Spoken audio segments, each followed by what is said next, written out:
Welcome to the deep dive.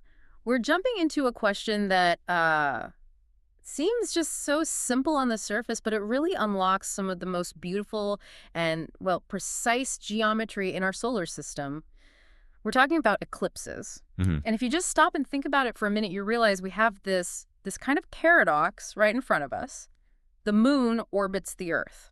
It does that roughly once a month, Right. Every 4 weeks or so. which means that every 4 weeks, the moon passes directly between us and the sun. That is, by definition, the new moon phase. Sun, moon, Earth, all lined up. So if that alignment happens every single month, why on earth don't we see a solar eclipse every 4 weeks? Why isn't this just a common, regular monthly event? And that rarity is exactly what we're going to dissect. It's a perfect question. It is. And what makes this deep dive so interesting is that we're going to lean pretty heavily on a source written, get this, before the American Revolution. It's amazing. Our main source today is James Ferguson's 1757 astronomy book. It's basically the 18th century version of a beautifully illustrated plain language guide to the cosmos. It's just incredible to me that the core mechanics are so clear that a text that's over 250 years old can still be the best, clearest way to visualize this whole thing. It's science that just stands the test of time. It truly is. So what's the mission today?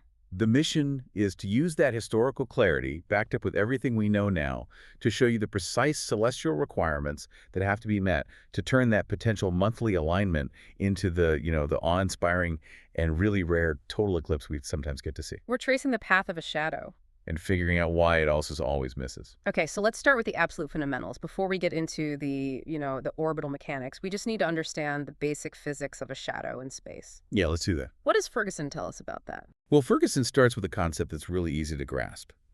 Every celestial body, a planet, a satellite, anything, it's lit up by the sun, right? And because of that, it casts this long, cone-shaped shadow directly away from the sun. The umbra. That's what we call the umbra. It's a simple cause and effect. Right. If the sun is shining on you, you're casting a shadow way out into space. Right. And when we talk about a solar eclipse, we have to be specific about what's actually being, eclipsed. It's so easy to say the sun is blocked, but So the sun itself isn't changing at all. Ferguson is very clear on this. I remember that detail. It really flips the script on the common misconception. It does. The proper technical term, and this really helps you understand why it's so localized, is that it's only an eclipse of that specific part of the Earth where the moon's shadow happens to fall. So the event is defined by the observer, by you, the listener, standing on Earth inside that shadow. Exactly. Not by some big event happening to the sun. That reframing is key. And speaking of perspective, the source gives us this fantastic visualization. What would the inhabitants of the moon see, assuming, as he puts it, if any such there be? Right.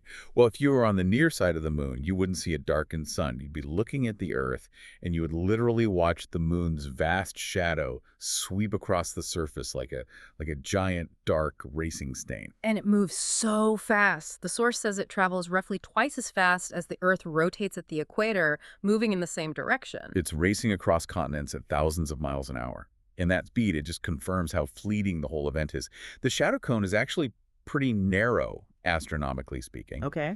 And because everything is constantly moving the moon, the Earth, that moment of perfect interception is brief, it's transient, and it's extremely fast.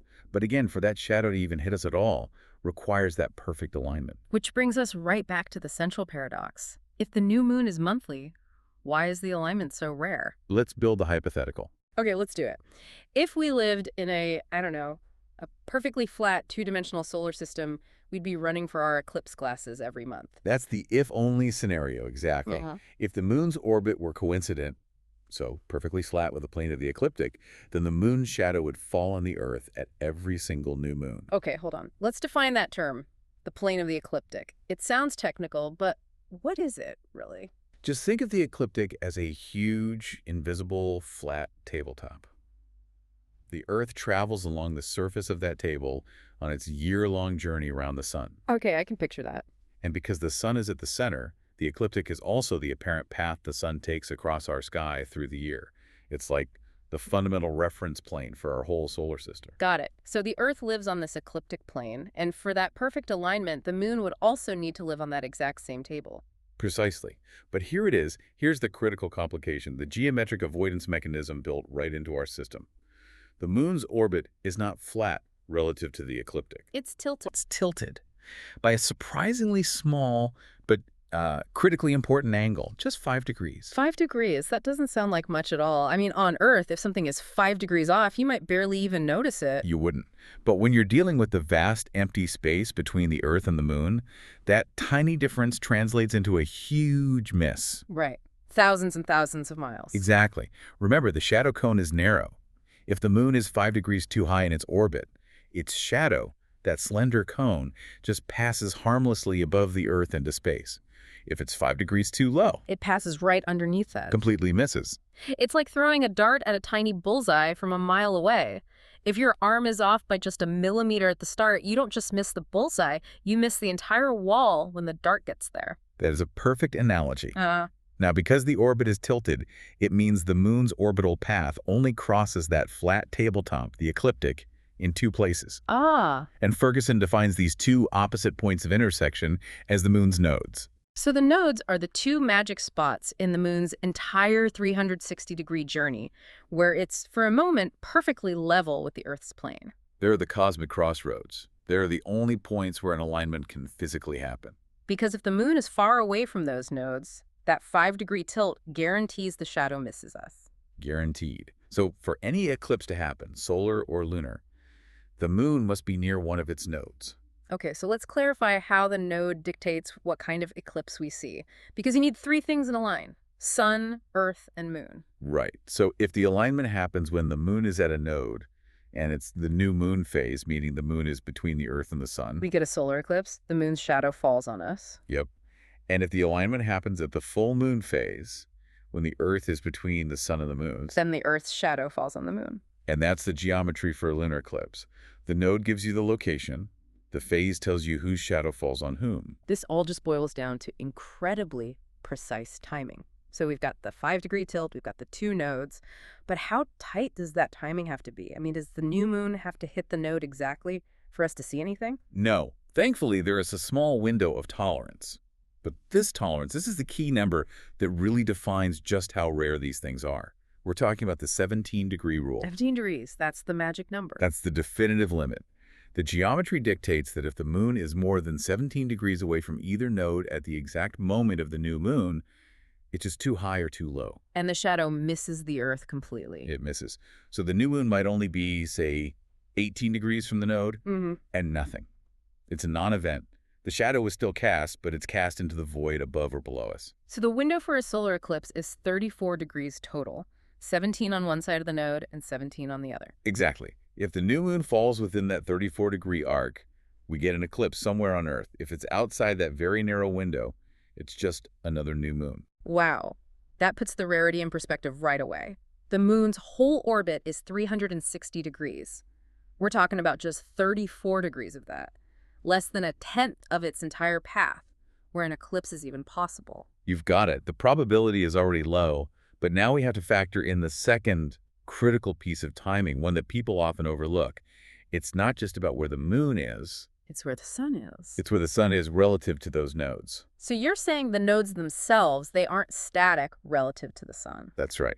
The nodes are where the 2 orbits intersect. For that perfect 3-body straight line alignment to happen, the sun also has to be sitting in line with those 2 nodes from our perspective on Earth. So the sun has to be at the same point in the sky as the node, so that when the new moon comes around and lands in that 17-degree window, the entire system is perfectly stacked. Exactly.